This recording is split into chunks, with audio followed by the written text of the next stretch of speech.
Glenda and Carolyn, a man has been sent to the hospital after being shocked by a down power line. Right now we're near Greenfield and McNichols on the city's west side. Let's get right to it. If you can see behind me down there, that down power line is still smoldering and smoking. But talking to the DTE crews out here right now, they say the hazard is gone. Everybody is safe out here, but like I said, there's a couple DTE guys out here just watching the scene.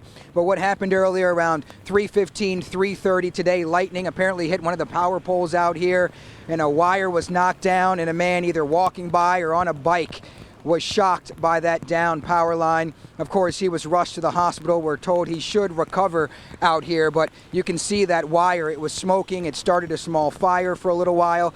A witness close by saw this all unfold, and here's what he told us. Just a lightning hit the pole right there and caused a big fire. And cops seeing it, it was a lightning that hit the pole. So it was a big mess out there. That's a miracle because it was really bad. It was very loud. Lightning hit it hit it and it was very loud. It was very bright light. And he's so lucky. God loves him. You heard him right there, lucky to be alive. A very traumatic scene out here. But right now you're looking at what appears to be some hail on the ground. Obviously, this is all over the place out here from earlier today when that came flying down from the sky. Right now we're told that everyone has power, so there's no interruption out here from that.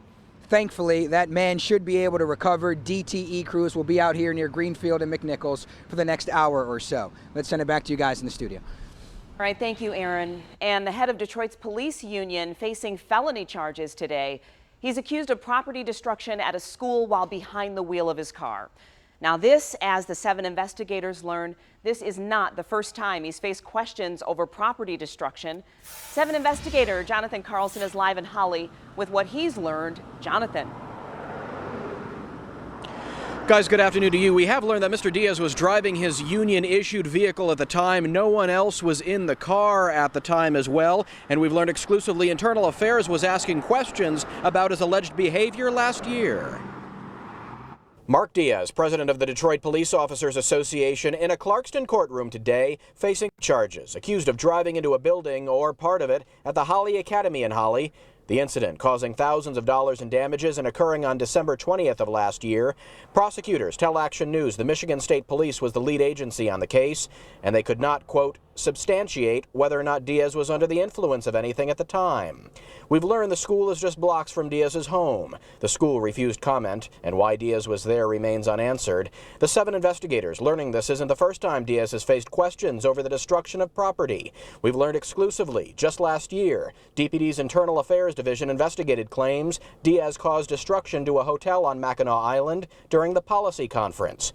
DPD confirms officers interviewed the hotel staff and reached out to Mackinac police, but no charges were ever filed. Late today, DPD suspended Diaz without pay, and the chief made a statement. Certainly, we're concerned and surprised.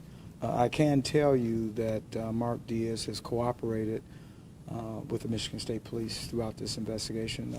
I've had a conversation with their command team since this information became known. He's also cooperated with the Detroit Police Department. He notified me personally. So this investigation is continuing and moving forward. While leaving court, we gave Diaz a chance to talk, but his lawyer had none of it. Want to talk for a second? We're not going to make a statement now. Let's play this out. Hey, can we talk to you at all? Or? Well, I don't know if you heard me. I said we're not talking.